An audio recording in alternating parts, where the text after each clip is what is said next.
तो स्वागत है आप सभी का हमारे चलिए नई वीडियो के अंदर, जहां आज की इस वीडियो के अंदर हम बात करने जा रहे हैं रणबीर कपूर की न्यू मूवी एनिमल के बारे में। ये मूवी इंडिया में आज रिलीज हुई है और इस मूवी की स्टोरी इतनी अच्छी है कि फैंस को ये मूवी बहुत ज्यादा पसंद आ रही है। तो चलिए हम भी बिना किसी देरी के इस मूवी की स्टोरी को स्टार्ट करते हैं और इसकी पूरी कहानी को एक्सप्लेन करते हुए आपको समझाते हैं। तो जो भी लोग चैनल पर नए हैं वो चैनल को सब्सक्राइब जरूर कर लें और अगर आपको ये वीडियो पसंद आए तो इसे लाइक भी कर दें। इसके साथ ही अगर आप सभी को हमारी वीडियो पसंद आती है या फिर आपको इस मूवी की स्टोरी पसंद आती है तो आप कमेंट्स के अंदर एनिमल जरूर लिखें, क्योंकि अगर आप कमेंट्स के अंदर एनिमल लिखेंगे तो इससे हमें ये पता लग जाएगा कि आपको मूवी की स्टोरी और हमारी ये वीडियो बहुत पसंद आई है।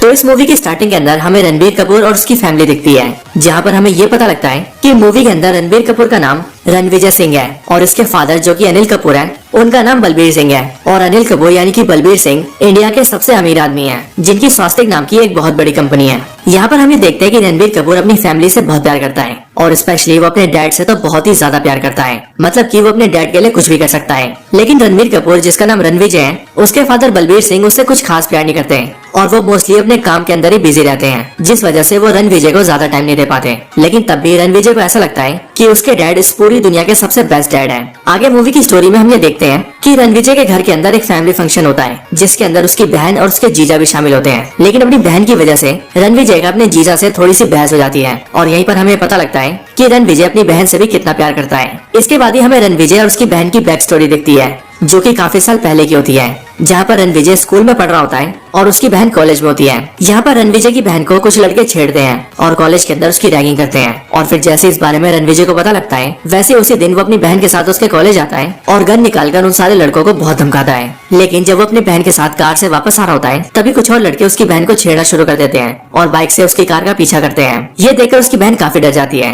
लेकिन रणविजय अपनी गाड़ी से उन लड़कों को टक्कर मार देता है, जिससे कि वो सारे लड़के गिरकर घायल हो जाते हैं। लेकिन जब वो लोग घर जाते हैं तब रणविजय के फादर बलबीर सिंह उसे चाटा मारते हैं और वो रणविजय से कहते हैं कि वो एक गुंडा है, इसीलिए वो उसे बोर्डिंग स्कूल में भेज देते हैं। जिसके बाद रणविजय की पढ़ाई बोर्डिंग स्कूल में होती है। इसके बाद कहानी फिर से प्रेजेंट में आती है, जहाँ पर हम ये देखते हैं कि रणविजय की बहन उससे कहती है कि उसे अपने जीजा से सॉरी बोलना चाहिए और फिर इसीलिए अपनी बहन की वजह से वो अपने जीजा से माफी मांग लेता है। बट रणविजय के फादर को उसका एटीट्यूड बिल्कुल पसंद नहीं आता और इसीलिए वो रणविजय को डांटते हैं, जिस वजह से रणविजय और उसके फादर बलबीर सिंह के बीच आर्गुमेंट हो जाती है और उसी आर्गुमेंट की वजह से रणविजय के फादर उससे कहते हैं कि वो घर छोड़कर चला जाए। इसके बाद रणविजय घर छोड़ देता है और वो अपनी गर्लफ्रेंड के साथ जाकर उससे एक मंदिर में शादी कर लेता है और उसके साथ सीधा यूएसए में शिफ्ट हो जाता है। इस मूवी के अंदर रणविजय की वाइफ रश्मिका मंडाना है, जिसका मूवी के अंदर नाम गीतांजलि होता है। यूएस में रहने के दौरान उनके बच्चे भी होते हैं और वो वहाँ पर काफी खुश रहते हैं। लेकिन फिर इसके अगले सीन के अंदर हमें ये दिखाया जाता है कि कहानी के 8 साल बीत चुके हैं। 8 साल बाद हमें रणविजय का एक बिल्कुल ही नया लुक दिखता है, जिस नए लुक के अंदर उसके बाल बिल्कुल लंबे होते हैं और अब उसने बीएड भी रख ली होती है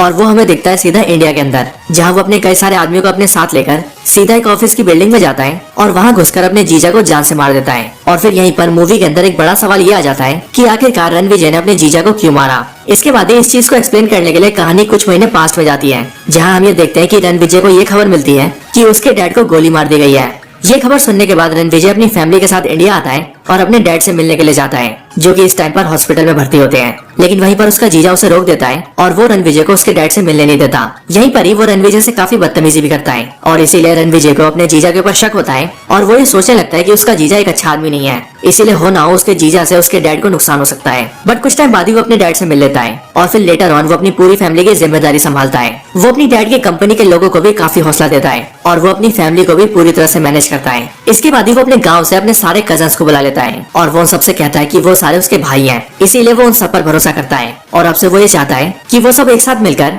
फैमिली को प्रोटेक्ट करें और अपने दुश्मनों को ढूंढ ढूंढ कर मारे। रणविजय ये भी समझ जाता है कि उसके डैड के ऊपर फिर से हमला हो सकता है और इसीलिए वो अपने डैड का एक बॉडी डबल बनाता है, जो कि बिल्कुल उसके डैड की तरह दिखता है और वो अपने डैड की जगह उसे बाहर भेजने लगता है। और फिर इसी दौरान एक दिन उसके डैड का बॉडी डबल रात को कार से जा रहा होता है, लेकिन तभी बहुत सारे गुंडे उसकी कार को घेर लेते हैं और गोली चलाकर उस बॉडी डबल को मार देते हैं। इसके बाद ही रणविजय को इस बारे में पता लगता है और वो इस बात से काफी दुखी होता है। बट अगले दिन जब उसका जीजा उसके घर आता है तब वो ये देखता है कि रणविजय का बाप जिंदा है और फिर यहीं से हमें ये पता लग जाता है कि रणविजय बिल्कुल सही था और उसके डैड के ऊपर हमला करवाने के पीछे और किसी का नहीं बल्कि उसके जीजा का ही हाथ था। यहीं पर ही रणविजय अपने जीजा को एक बंदे से फोन पे बात करते हुए सुन लेता है, जहाँ पर उसका जीजा फोन पर कह रहा होता है कि आखिरकार तुमने ये कैसा हमला किया, बलबीर सिंह तो अभी भी जिंदा है। और फिर ये सब जानने के बाद ही रणविजय अपने जीजा को जान से मार देता है, जिससे हमें भी स्टोरी क्लियर होती है और हमें इस बात का आंसर मिल जाता है कि क्यों उसने अपने जीजा को मारा था। इसके बाद रणविजय अपने आदमियों के साथ अपने होटल में जाता है और वहाँ पर वो कई सारे गन्स की टेस्टिंग कर रहा होता है। लेकिन तभी हम ये देखते हैं कि अचानक से रणविजय के होटल के ऊपर हमला हो जाता है और 100 से 200 लोग उसके पूरे होटल के अंदर घुसकर फायरिंग करने लगते हैं और यहाँ पर वो रणविजय को मारने आए होते हैं।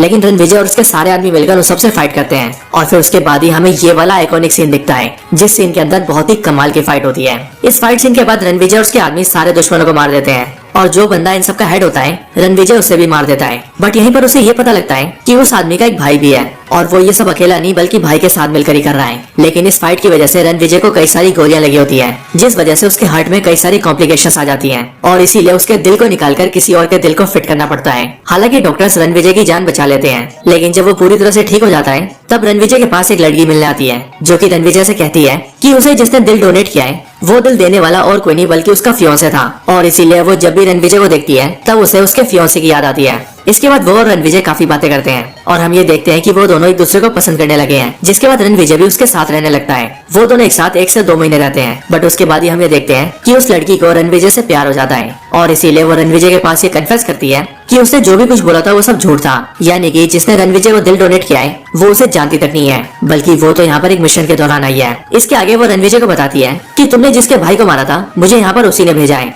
बट यहीं पर रणविजय उससे ये कहता है कि मैं तुम्हारे बारे में सब कुछ जानता हूँ, मैं जानता हूँ कि तुम मुझ पर स्पाई कर रही थी और तुम यहाँ पर जानकारी लेने आई थी और इसीलिए मैं भी पूरी तरह से सतर्क था। इसके आगे रणविजय उससे कहता है कि तुम जो भी कुछ जानती हो मुझे सब बताओ और मुझे ये बताओ कि तुम्हें जिसने भेजा वो क्या चाहता है और आखिरकार क्यों वो मेरी फैमिली और मेरे फादर के ऊपर हमला कर रहा है। इसके बाद वो लड़की रणविजय से कहती है कि मैं उसके बारे में सब कुछ तो नहीं जानती, बट हाँ मैं ये जानती हूँ कि वो टोटल 3 भाई है, जिनमें से एक भाई को तुमने मार दिया है और बाकी 2 भाई अभी भी जिंदा है और उन्हीं में से जो छोटा भाई है उसकी सर्जरी करवा के वो लोग उसे तुम्हारे जैसा बना रहे हैं, मतलब कि प्लास्टिक सर्जरी, जिसके बाद वो तुम्हारी तरह दिखेगा। और उसका प्लान ये है कि वो अपने छोटे भाई को तुम्हारे घर भेजेगा और तुम्हारी जगह दिलवा देगा और उसी दौरान वो मेरे जरिए तुम्हें बिजी रखेगा, जिस टाइम पर उसका भाई जो कि तुम्हारी तरह दिखता होगा वो तुम्हारे फादर को मारेगा, तुम्हारी वाइफ को मारेगा, तुम्हारे बच्चों को मारेगा और तुम्हारी पूरी फैमिली को मार देगा और इस तरह से वो तुम्हें बहुत ज्यादा तड़पाना चाहता है। इसके साथ ही वो लड़की रणविजय को ये भी बताती है कि मैं ये जानती हूँ कि वो तुम्हारा करीबी है और वो इसीलिए क्योंकि वो तुम्हारे फादर को चाचा कहता है और हाँ वो तुम्हारे दादा को भी जानता है। ये बात सुनते ही रणविजय सीधा अपने दादा के पास जाता है और वो अपने दादा और पापा से बात करते हुए उनसे पूछता है कि आखिरकार हमारी फैमिली के अंदर कोई झगड़ा हुआ था क्या।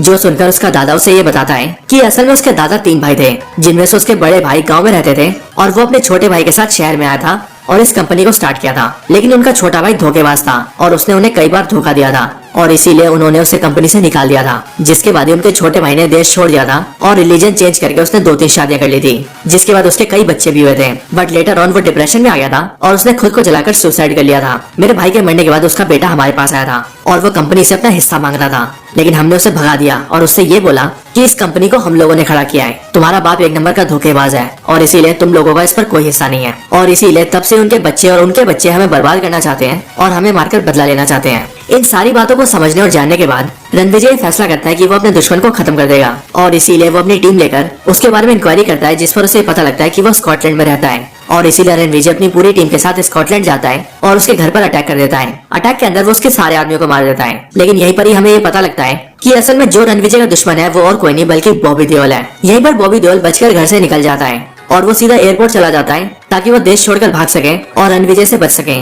लेकिन रणविजय उसका पीछा करते हुए सीधा एयरपोर्ट पहुंच जाता है और वहां जाकर उसे पकड़ लेता है। यहीं पर रणविजय के आदमी बॉबी देओल को मारने वाले होते हैं, लेकिन रणविजय अपने आदमियों को रोक देता है और वो सबसे कहता है कि इसे सिर्फ मैं ही मारूंगा। इसके बाद रणविजय और बॉबी देओल के बीच 1-on-1 फाइट होती है और फिर यहीं पर हमें कमाल का आइकॉनिक फाइट सीन दिखता है। इस फाइट सीन के अंदर पहले तो बॉबी देओल रणविजय को बहुत मारता है, लेकिन फिर रणविजय बॉबी देओल को बहुत मारता है और फिर उसे बीट करने के बाद वो उसे एक मौका देता है। वो बॉबी देओल से कहता है कि वो उसे आखिरी मौका दे रहा है, वो चाहे तो सुधर सकता है और उसके डैड को मारने की कोशिश छोड़ सकता है और अगर वो ऐसा करता है तो वो भाइयों की तरह रह सकते हैं। लेकिन बॉबी देओल ऐसा करने से मना कर देता है, जिस वजह से रणविजय बॉबी देओल को मार देता है और फिर इसके बाद ही वो अपने घर वापस आ जाता है। वापस आने के बाद रणविजय बहुत खुश होता है और इसीलिए वो अपनी पूरी फैमिली के साथ दिवाली सेलिब्रेट करता है। इसके बाद वो खुशी से अपने डैड से मिलता है और फिर यहीं पर ही ट्रेलर का ये वाला सीन आता है। बट साथ ही साथ रणविजय को ये भी पता लगता है कि उसके डैड बलबीर सिंह को ब्लड कैंसर है और वो 3 से 6 महीने में मरने वाले हैं और इसीलिए वो दोनों एक दूसरे से बहुत बातें करते हैं और रणविजय के डैड बलबीर सिंह रणविजय से माफी भी मांगते हैं। वो उससे कहते हैं कि वो जानते हैं कि वो बचपन से कभी भी उसे सही से टाइम नहीं दे पाए और वो एक अच्छे पिता नहीं बन पाए, लेकिन अब वो सब एक फैमिली की तरह रहना चाहते हैं और फिर इसके बाद ही रणविजय और उसके डैड एक बार फिर से रीयूनाइट हो जाते हैं और इनकी पूरी फैमिली हैप्पी रहने लगती है। लेकिन यहीं पर जहां हमें लगता है कि मूवी एंड होने वाली है, वहीं पर एंडिंग में एक कमाल का सीन आता है, जिस सीन के अंदर हम बॉबी देओल के उसी भाई को देखते हैं जिसकी सर्जरी करके उसे रणविजय जैसा बनाया गया था। यहाँ पर हम ये देखते हैं कि रणविजय का वो भाई एक प्रोफेशनल किलर है और यहाँ पर उसने रणविजय के 2 आदमियों को पकड़ा होता है और वो यहाँ पर कहता है कि उसने मेरे दोनों भाइयों को मारा है और इसीलिए अब मैं उसके पूरे परिवार को मारूंगा और उससे अपने भाइयों की मौत का बदला लूंगा। और फिर ये बोलकर वो रणविजय के उन दोनों आदमियों को मार देता है, वो भी बहुत ही बुरी तरह से। और फिर यहीं पर हमें एनिमल पार्ट 2 का हिंट दिया जाता है, जहाँ से हमें ये पता लगता है कि नेक्स्ट मूवी के अंदर बॉबी देओल का भाई रणविजय से फाइट करेगा और क्योंकि वो भी रणविजय जैसा दिखता है, इसलिए उस मूवी के अंदर रणविजय वर्सेस रणविजय होगा। और फिर इसके साथ ही ये मूवी यहीं पर एंड हो जाती है। तो दोस्तों यही थी वीडियो एनिमल मूवी की स्टोरी के ऊपर। आप सभी को वीडियो कैसी लगी और मूवी की स्टोरी कैसी लगी मुझे कमेंट्स में जरूर बताएं। और हाँ, जैसा कि मैं वीडियो के स्टार्टिंग में भी बोल चुका हूँ कि अगर आपको वीडियो पसंद आती है तो आप कमेंट्स के अंदर एनिमल जरूर लिखें। इससे हमें पता लगेगा कि आपको हमारी वीडियो और मूवी की स्टोरी बहुत पसंद आई है।